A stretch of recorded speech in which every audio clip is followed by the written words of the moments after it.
A paz do Senhor Jesus Cristo para todos. Sejam muito bem-vindos ao canal da Faeste Academia, uma escola de educação teológica aqui no estado de Santa Catarina, no Brasil. Eu sou o pastor Reginaldo de Souza e nesta videoaula apresentaremos subsídios para a lição de número 3 do terceiro trimestre de 2025, com o seguinte título: Uma igreja fiel à pregação do Evangelho.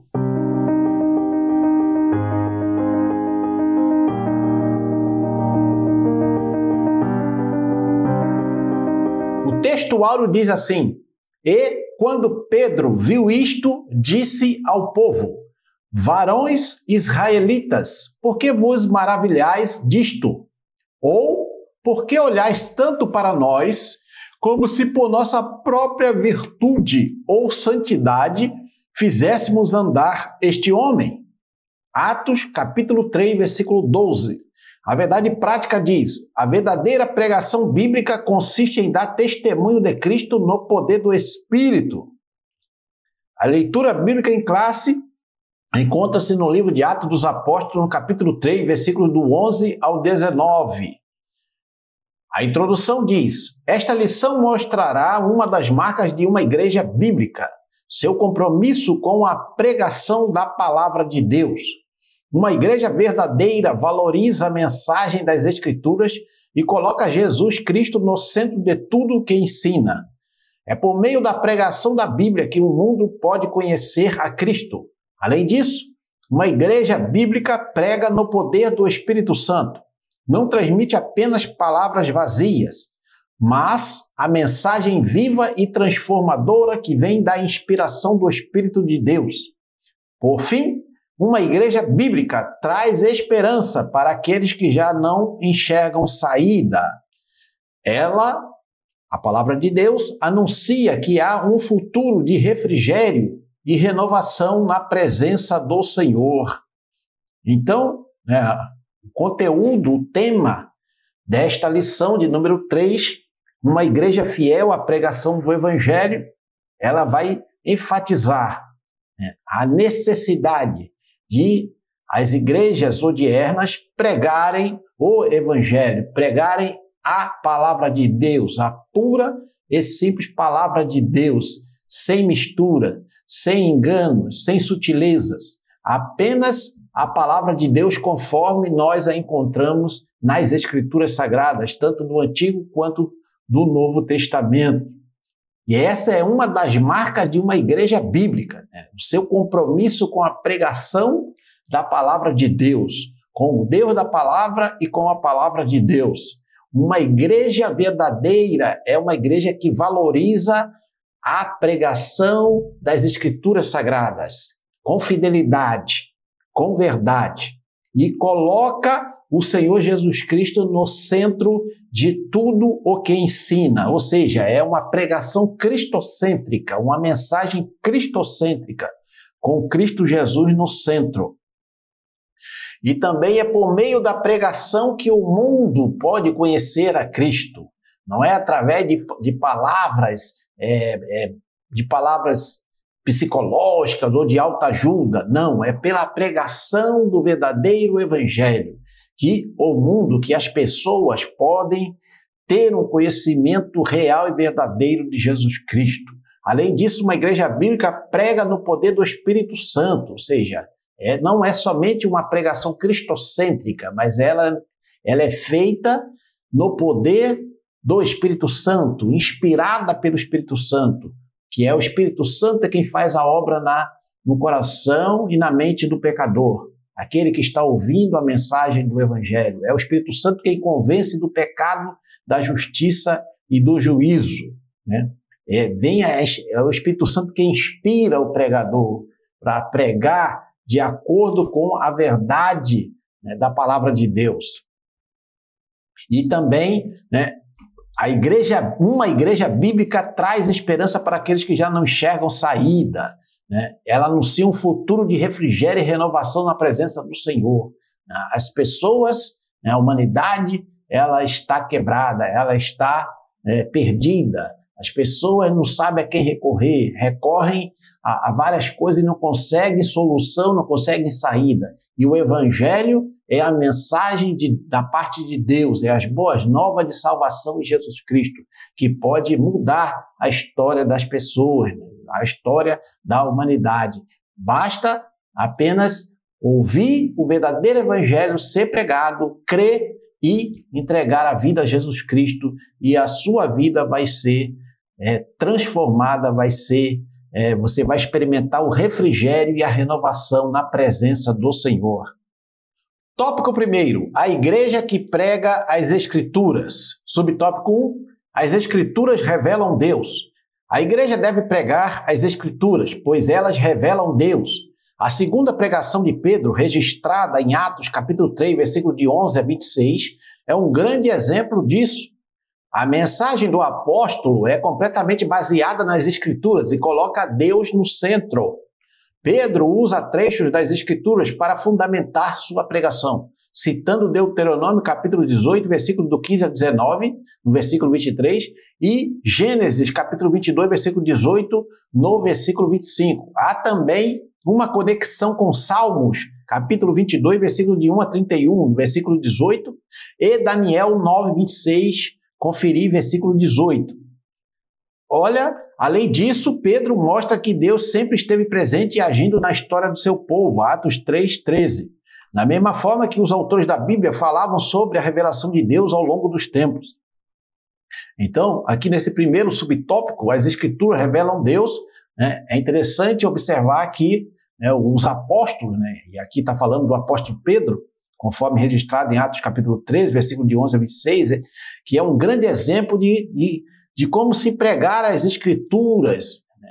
Como se pregar a palavra de Deus, o verdadeiro Evangelho, é sempre citando os textos bíblicos, sempre respaldando a mensagem, fundamentando a mensagem com as passagens bíblicas, para que as pessoas ouçam diretamente a palavra de Deus, que é a palavra de Deus que vai produzir a mudança na vida das pessoas. A palavra de Deus é quem transforma, quem purifica, quem santifica, quem liberta. É a palavra de Deus. Então, a pregação evangélica precisa, sim, basear-se nos textos bíblicos, tanto do Antigo quanto do Novo Testamento. E o apóstolo Paulo, ou melhor, o apóstolo Pedro, ele foi bem incisivo nesse aspecto.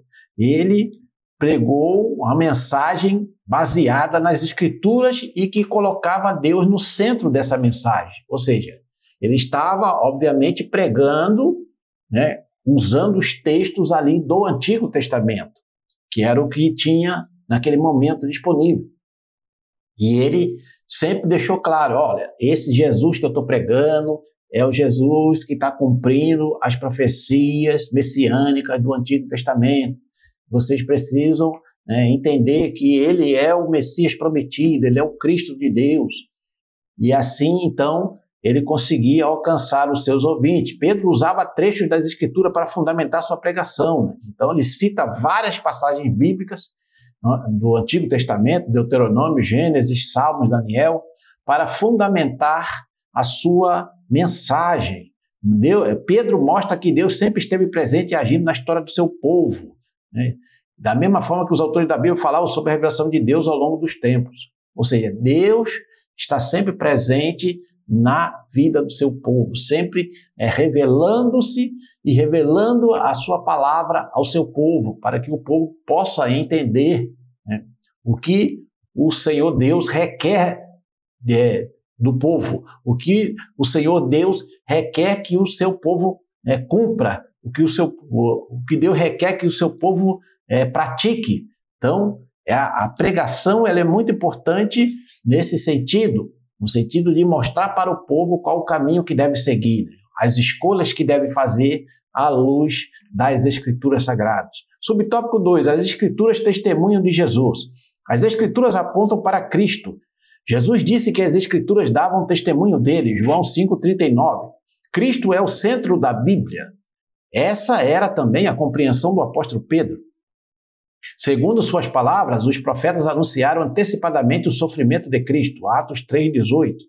A pregação de Pedro invocou o testemunho das Escrituras para mostrar que a rejeição de Jesus e sua morte não foram por acaso, já haviam sido preditas pelos antigos profetas, né? Então, a coisa interessante aqui que nós observamos que as Escrituras testemunham ou dão testemunho de Jesus. As Escrituras do Antigo Testamento, os livros proféticos, né, e também a tipologia do tabernáculo ali no Pentateuco, várias passagens da Antiga Aliança, do Antigo Testamento, né, dão testemunho do Messias que viria, né, do Cristo que viria, que é o Senhor Jesus Cristo. Então veja que as Escrituras apontam para Cristo, né? Cristo é o centro da Bíblia, né? Cristo está no centro da Bíblia. Em todos os livros da Bíblia você vai encontrar referências diretas ou indiretas à pessoa de Cristo Jesus, né? O apóstolo Pedro entendia muito bem isso, e quando ele pregava, ele estava sempre, né, sendo respaldado pelas Escrituras proféticas, ou seja, pelos textos bíblicos que os profetas escreveram, porque eles falavam, principalmente o profeta Isaías, o chamado profeta messiânico, né, várias passagens do profeta Isaías se referiam ao futuro Messias que viria, né, e essas profecias de Isaías e outras profecias também nos Salmos e em outros livros da Bíblia, como Zacarias, por exemplo, e outros, também se referiam à pessoa de Cristo Jesus e que se cumpriram em Cristo Jesus. E isso é importantíssimo, porque nós temos uma fé baseada em Cristo Jesus, que é realmente aquele que Deus prometeu que enviaria ao mundo para salvar a humanidade. E todo aquele que nele crê, né, é salvo. Todo aquele que crê em Jesus, que entrega a vida a Jesus, esse é salvo por Deus. Por quê? Porque o Senhor Jesus Cristo, o Messias prometido, para a salvação tanto do povo judeu quanto do povo gentio, ele morreu na cruz do Calvário, para que todo aquele que nele crê não pereça, mas tenha a vida eterna. Subtópico 3. As Escrituras confrontam o pecado. A verdadeira pregação também mostra o problema do pecado e o confronta. Atos 3,19. No texto citado, Pedro usa o termo grego metanoia, traduzido aqui como arrependei-vos. Essa palavra, além do já conhecido sentido de arrependimento, significa também mudança de mente e mudança interior, especialmente no que diz respeito à aceitação da vontade de Deus. A pregação bíblica deve confrontar o pecado e exige uma mudança radical dos seus ouvintes. Olha que parte interessante desta lição, né? As Escrituras confrontam o pecado. A pregação verdadeiramente bíblica, cristocêntrica, ela confronta o pecado, ela acusa o pecado, ela combate o pecado. A pregação não pode, de forma alguma, negligenciar o pecado, não pode, de forma alguma, cobrir o pecado, não falar sobre o pecado, porque é o pecado que destrói a humanidade, né? O salário do pecado é a morte, está escrito em Romanos. Então, o salário do pecado é a morte. Aquele que peca, ele morre espiritualmente, ou está morto espiritualmente, que as nossas iniquidades, ou seja, os nossos pecados, fazem separação entre nós e o nosso Deus. Ou seja, quando o ser humano ainda não entregou a vida a Jesus completamente, ele não é convertido, não é salvo, ele está separado de Deus. Não importa se ela tem alguma religião, se ela tem alguma ideologia, filosofia de vida, não interessa. Se ela não entregou a vida a Jesus Cristo, ela está separada de Deus por causa dos seus pecados, das suas iniquidades. Então, as Escrituras, quando pregadas com fidelidade, elas confrontam o pecado, para que a pessoa se arrependa dos seus pecados, né, e se converta a Cristo Jesus. Ou seja, a palavra, no texto citado em Atos 3,19, o termo grego, ele significa arrependei-vos, né? mas também tem o sentido de mudança de mente ou de mentalidade, mudança interior. Isso é a verdadeira conversão. Isso que significa a verdadeira conversão. Uma mudança de dentro para fora, do interior para o exterior. Que muda completamente a maneira de ver as coisas, de enxergar as coisas. Nós passamos a ter uma visão cristã, uma visão bíblica de tudo aquilo que acontece. Então, é essa mudança que o Espírito Santo, através da palavra, proporciona a todo aquele que crê em Jesus Cristo. Então, a pregação bíblica deve confrontar o pecado e exige uma mudança radical de seus ouvintes. Não é só ouvir e ficar por isso mesmo. Tem que ouvir e praticar, tem que ouvir e colocar em prática. Ouvir o verdadeiro evangelho, a verdadeira doutrina cristã, aquilo que realmente tem respaldo bíblico, que está na palavra de Deus, e colocar em prática e praticar. Nós temos que ser cumpridores da palavra, para que possamos construir a nossa casa espiritual sobre a rocha firme e não ser abalado por qualquer vento, por qualquer provação, qualquer tribulação, mas estarmos firmados em Cristo e na sua palavra. Não esqueça que na descrição do vídeo e também aqui na tela você vai encontrar um QR Code, onde você pode apontar aí a câmera do seu smartphone para obter maiores informações sobre os nossos cursos de teologia aqui da FAEST Academia. Nós temos curso básico, médio, cursos livres na área teológica para abençoar a sua vida, curso C, Resistência da Mulher, voltado para o universo feminino, curso C, Esposa de Obreiro, também um curso que você não vai encontrar em nenhum outro lugar, esse curso Esposa de Obreiro, e nós estamos com descontos aí imperdíveis. Não, aproveite, lá também na descrição tem um link para você obter maiores informações.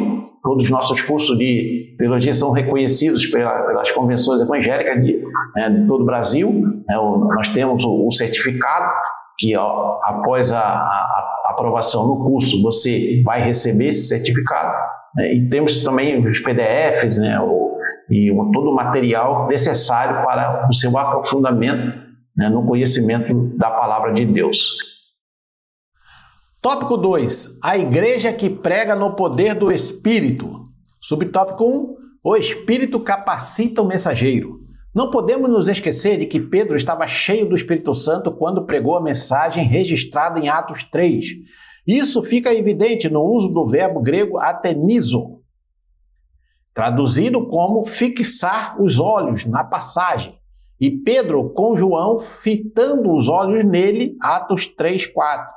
O estudioso Strong explica que no Novo Testamento esse termo é usado para descrever momentos de revelação, reconhecimento ou atenção especial, geralmente ligados a acontecimentos divinos ou milagrosos. Então, aqui nesse primeiro subtópico, o Espírito capacita o mensageiro. Todo aquele que prega o Evangelho deve orar, deve buscar a capacitação do Espírito Santo na sua vida. Porque é pelo Espírito que nós podemos pregar verdadeiramente a palavra de Deus, com graça, para alcançar os corações que estão necessitados de ouvir a verdadeira palavra de Deus, a palavra com graça, com poder, para quebrar as correntes, para quebrar os grilhões do pecado e trazer aquela alma que quer ter uma mudança na sua vida, trazê-la para Jesus e então sim produzir o fruto digno de arrependimento, o fruto que realmente prevaleça na vida dessa pessoa. É pelo poder do Espírito Santo. O mensageiro precisa estar cheio do Espírito Santo. Foi o que aconteceu aqui, entre outros episódios, aqui com o apóstolo Pedro e o apóstolo João, que foram até ali no templo e ali se depararam com aquela pessoa, aquele paralítico.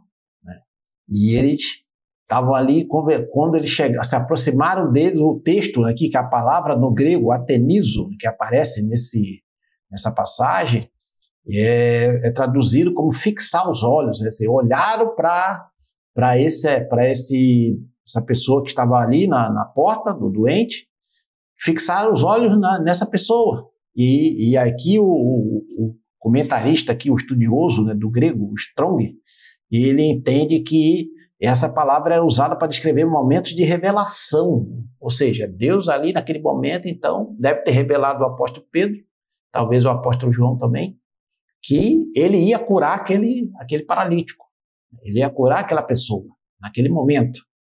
Então, por isso que houve então aquela cura, porque Deus estava ali agindo na vida dos seus apóstolos, dos seus servos, e através da vida deles também ele curou aquela pessoa que viu que tinha fé suficiente para receber aquele milagre na sua vida. Então, é muito importante a gente sempre enfatizar que é o Espírito Santo na vida do mensageiro, do pregador, que faz a mudança, que faz a diferença. Não é a eloquência humana, não é a retórica humana, não. É o Espírito Santo agindo na vida do mensageiro, do pregador, do ensinador e usando a instrumentalidade do seu servo ou da sua serva para realizar a sua obra. Subtópico 2, fixar os olhos. Essa mesma expressão também é usada para descrever o apóstolo Paulo, cheio do Espírito Santo, quando olhou firmemente para um homem paralítico na cidade de Listra e o curou. Atos 14, 9. Da mesma forma aparece em Atos 13, 9, quando Paulo, cheio do Espírito Santo, fixou os olhos no falso profeta Elimas para repreendê-lo. Retomando o episódio de Pedro, isso nos mostra que ele não apenas estava capacitado para curar, mas também estava ungido para pregar. O Espírito Santo é quem inspira e dá poder à pregação da palavra. Portanto, pregar não é apenas fazer um discurso. Pregar é anunciar a mensagem de Deus com a autoridade e a unção do Espírito Santo. Então, olha que coisa interessante, né? Pregar não é apenas fazer um discurso. Tem muita gente aí, infelizmente, hoje, nas tribunas, nos púlpitos, só discursando, só falando bonito, com eloquência, com retórica, né? Até pessoas que vê-se que estudaram, que têm diplomas, que têm estudos, mas, infelizmente, são pessoas que não pregam com essa unção, com essa graça, né?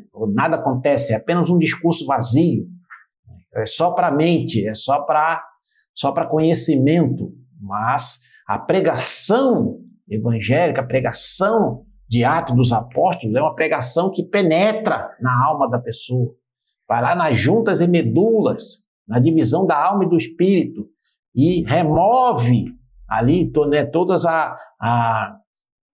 aquilo que não presta na vida do ser humano e transforma essa pessoa em uma nova criatura. Essa é a verdadeira pregação bíblica, né, neotestamentária, que nós encontramos aqui no livro de Atos. E nós vemos que o apóstolo Paulo também, ele usa essa expressão fixar os olhos, né, quando ele está cheio do Espírito Santo e olha lá para o homem paralítico na cidade de Listra e o cura, porque naquele momento ali, certamente Deus mostrou para ele que ia curar aquele paralítico. E esse milagre aconteceu. E também em Atos 13, 9, quando Paulo, cheio do Espírito Santo, fixou os olhos no falso profeta Elimas para repreendê-lo. Então, é algo interessante, né, observar, né, se fixar os olhos aí um momento ali, são palavras que expressam esse momento de uma revelação sobrenatural da parte de Deus ali para os seus servos, né?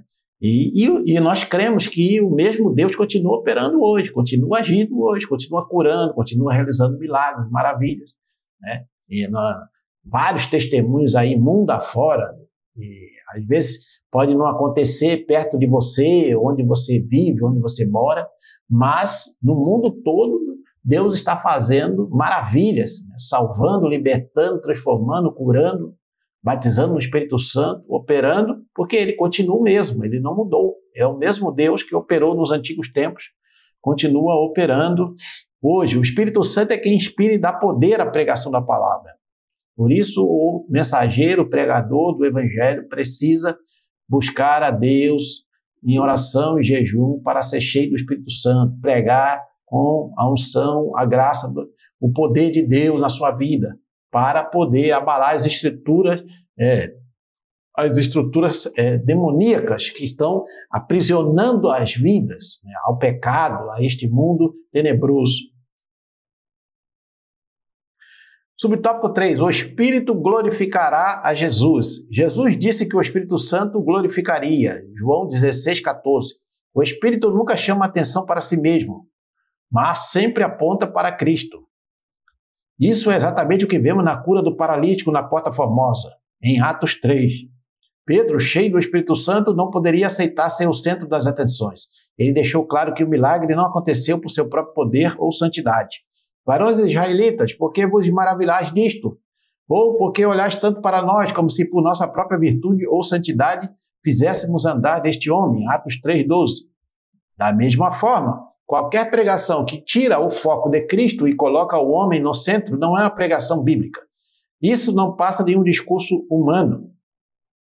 Então aqui é muito importante entender isso, né, que o Espírito Santo, ele tem como missão glorificar a Cristo Jesus.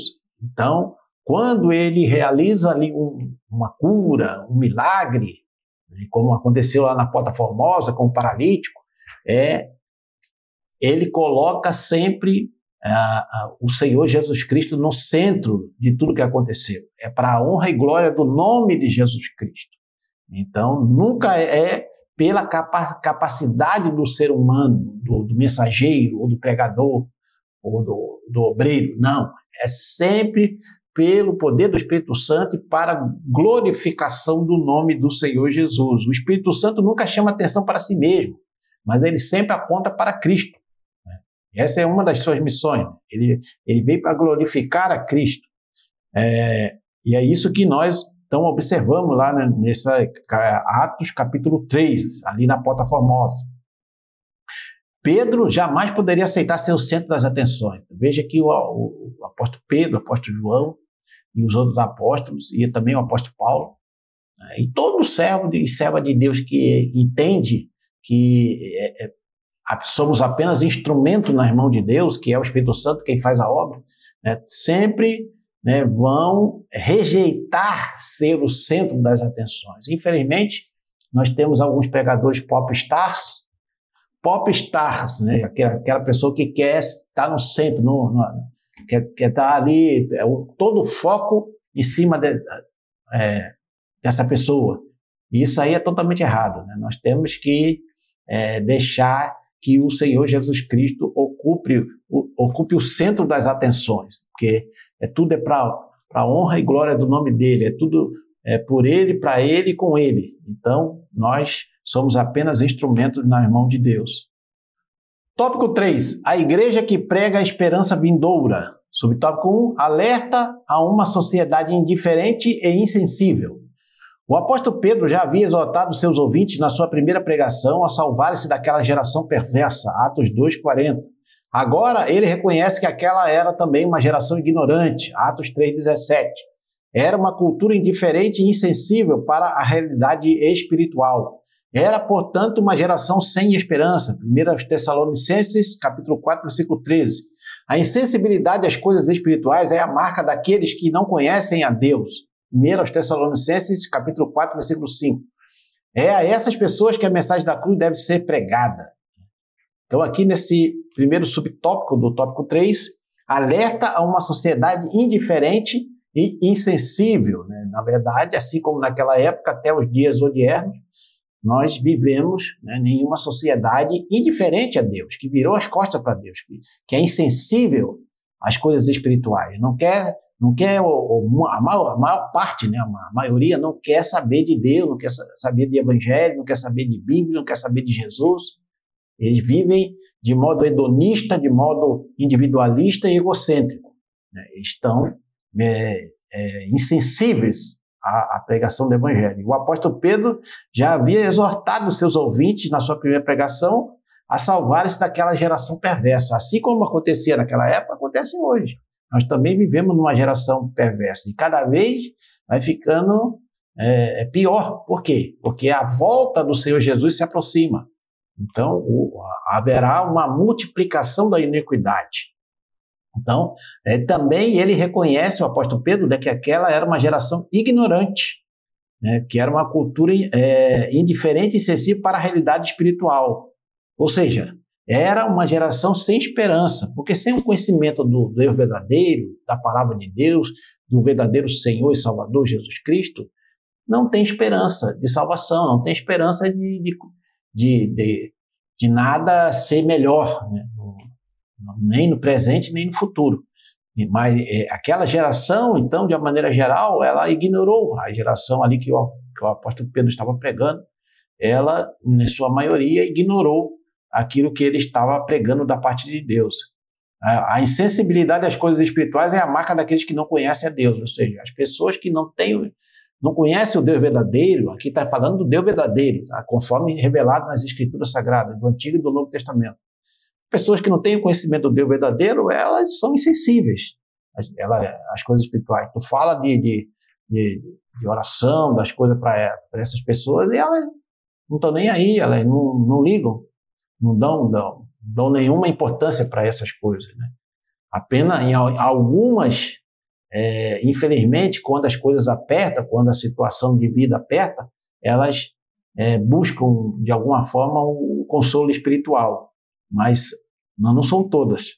É a essas pessoas que a mensagem da cruz deve ser pregada, né? A mensagem da cruz deve ser pregada para essas pessoas que estão sem esperança, que são insensíveis, para que Deus tenha misericórdia e o Espírito Santo possa alcançá-las também com a salvação em Jesus Cristo. Subtópico 2, a promessa da segunda vinda. Concluindo a sua pregação, Pedro deixa uma mensagem de esperança: e venham assim os tempos do refrigério pela presença do Senhor.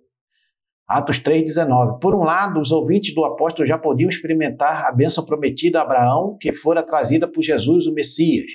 Essa bênção, portanto, já era uma realidade. Por outro lado, essas palavras de Pedro olham para o futuro, apontando para um refrigério dos últimos dias que fora prometido a Israel. Trata-se da futura restauração de todas as coisas. A igreja, portanto, tem uma mensagem de esperança para aqueles que estão sem esperança. É uma realidade que no tempo de Deus se cumprirá, né? Então nós vemos aqui nesse segundo subtópico, né, a promessa da segunda vinda, que Pedro deixa uma mensagem de esperança, né, para que venham assim os tempos de refrigério, do refrigério pela presença do Senhor. Então, porque é pela presença do Senhor Jesus na vida do ser humano, ou da comunidade, ou da humanidade também, podemos dizer assim, que esse tempo de refrigério virá, não só no tempo presente, mas também no tempo por vir, né, no futuro. Né? Só através de Jesus que é possível vir, né, chegar até nós esse tempo de refrigério. E nós que já entregamos a vida para Jesus, já experimentamos essa paz que vem dele, esse refrigério que vem da parte dele na nossa vida. Por outro lado, os ouvintes do apóstolo já podiam experimentar a bênção prometida a Abraão, que fora trazida por Jesus, o Messias, porque Jesus era um descendente de Abraão, né? E ele trouxe, então, o cumprimento dessa bênção para todos os descendentes de Abraão, no caso os judeus, e também para os gentios. Então, essa bênção, portanto, já era uma realidade. Já naquele período que o apóstolo Pedro estava pregando, já era uma realidade para quem quisesse, para quem cresce. E também essas palavras de Pedro olham para o futuro, apontando para um refrigério dos últimos dias. E isso se dará na volta do Senhor Jesus Cristo para cumprir ali todas as profecias que ele falou, né, e estabelecer o reino milenial aqui na Terra, onde haverá uma restauração de todas as coisas, e ele vai reinar durante 1000 anos ali em Jerusalém. E aí então, né, todo esse refrigério, essa paz, esse gozo serão plenamente cumpridos nesse tempo do fim. Muito bem, estamos chegando à conclusão. Se você está sendo abençoado ou abençoada por essa videoaula, não esqueça, deixa o like, comente, compartilhe para que mais pessoas sejam alcançadas, né, por essas videoaulas, para abençoar também a vida dessas pessoas.